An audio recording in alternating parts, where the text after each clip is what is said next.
Hello सांग माने जय Jagannath Indo American Arya channel को समस्त को स्वागत।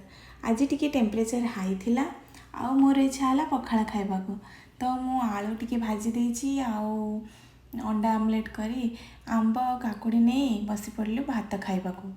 पखाला मो झील को भी बहुत भल लगे आ मते भी बहुत भल लगे। मो झील मात्र 15 मासर आउ सी भी पखाला बहुत पसंद करे। एमती आम माँ झील खाईदेलु पखाला आउ पखाला खाई सारी उठिला बेल को देखिली तो बहुत जोरे वर्षा आसुची। वर्षा देखिकी मनटा पूरा खुशी हो गला। पखाला खिया निद को वर्षा पाग माँ झील जाई पुणी शोई पड़िलु। इंडो अमेरिकन आर्या चैनल जो मैंने नुआ अच्छा दयाकोरी सब्सक्राइब कर दिंतु। भिडियोटी भल लगे लाइक शेयर कमेंट करने को जमारू भूलिबेनी। आज एतिकी पुणी देखा हब नेक्स्ट वीडियो रे। रहुची जय जगन्नाथ सांग माने।